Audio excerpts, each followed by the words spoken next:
Guys, it seems smoked shotgun shells are back in the news. So look, man, my name is Tommy, and this is the Gallery Backyard Barbecue. If this is your first time here, you gotta smash that subscribe button and ring that bell so you get notified every time the channel there's a future upload. And so I've made these a couple times on camera and also off camera. I mean, I do love them. They are definitely packed with flavor. That said, I have run into some of the same past problems that you guys have.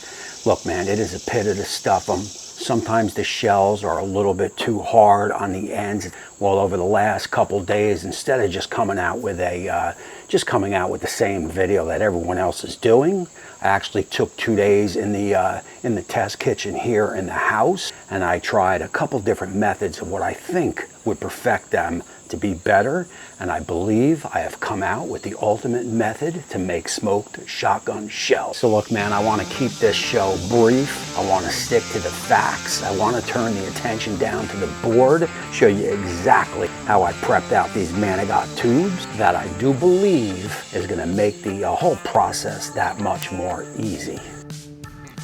All right, guys, look, we got a little bit of prep work to get to. And the first thing you're going to want to do is blanch off your Manigot tubes. And look, you want to get those al dente, about 80% cooked. And the next step, and this is the game changer, you want to get a scissor and take about a 1/4 inch slice from each tube. Oh, yeah.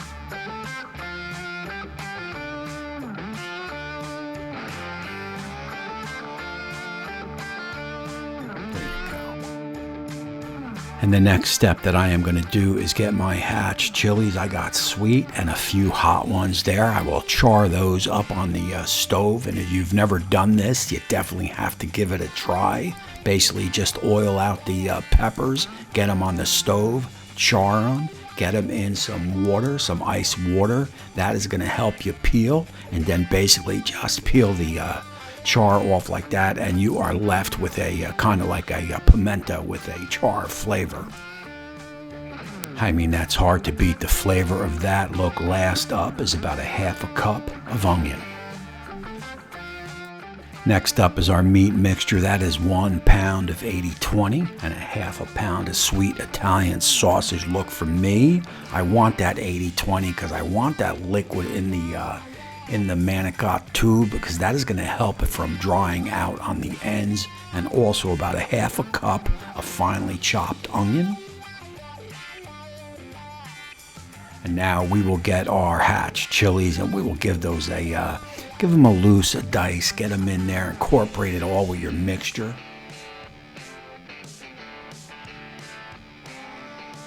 And then last up, what we will do is we will get our 3 cheeses in. This is a super melt cheese. This is going to be perfect.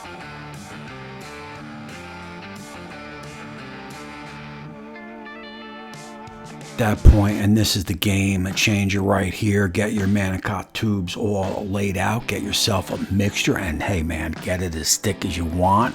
And you are going to do it about the same size as the tube. Just unfold them, lay them in, and it doesn't get much more easier than that.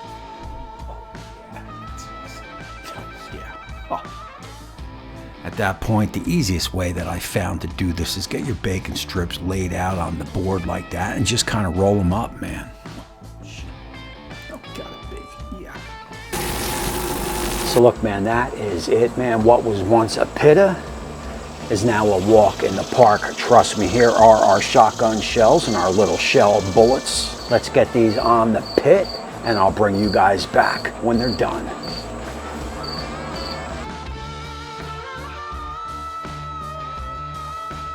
All right, guys, look, we are 20 minutes into the cook, and I figured now is the perfect time to go in the house, grab your favorite sauce, because it is time to baste. So in my testing, the one way to keep the pasta shells from crisping on the outside, even if you blanch them off, if they have remained dry, they're going to crisp. You got to make sure when you baste out these shells, you want to get that sauce on the ends, and that'll stop them from getting hard. Yeah. And now an hour and a half later, just like that, we are looking good and we are finished. Let's get them off. Let's get them on the board to rest up, cool down just a little bit, and then we will bring you guys back for that all-important reveal and taste test. Guys, I can tell you, as far as making these things, and again, I've made them probably 7-8 times in the past. This is a game-changing method to make them. Take that 1/4 inch of your blanched tubes off, and man, you just stuff them in there, make them as thick as you want, wrap them in bacon, baste them out about 20 minutes in, and cook them for the full hour and 10 minutes or so, and you are set, man. I mean, these suckers were amazing.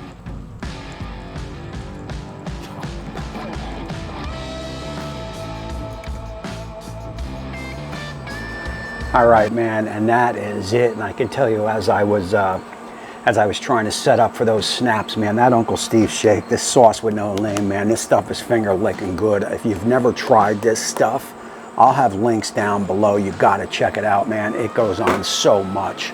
And look, I am completely satisfied. I did bump the last 10 minutes. I bumped the temperature up to about 350. Just to kind of crisp it up a little bit. I like my bacon nice and crispy. I don't want nothing undercooked. And I'll tell you, man, this is these look pretty awesome, and I could tell you they are soft, man, because again, as I was setting up for those snaps, I mean, it's beautiful. Let's go in, give this a cut. Oh, yeah. And now look, with this method here that I'm showing you, you are not going to have any empty gaps inside. I mean, you're wall-to-wall meat, which is exactly what you want, man. Are you going to get that cheese oozing out? You know, you're going to have to overload it or put some chunks in there. I'm not really interested in that.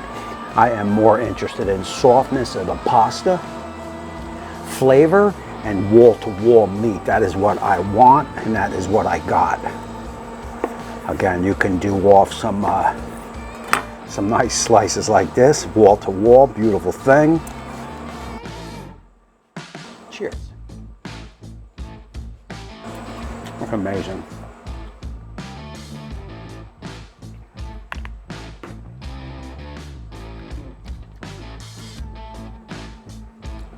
Guys, between the Uncle Steve shake, which has a little bit of a bite, but those Hatch chilies, man, I put some hot ones in there and my mouth was on fire, man. But it is a tasty, good fire. There is no doubt about that, because there's not much of an aftertaste.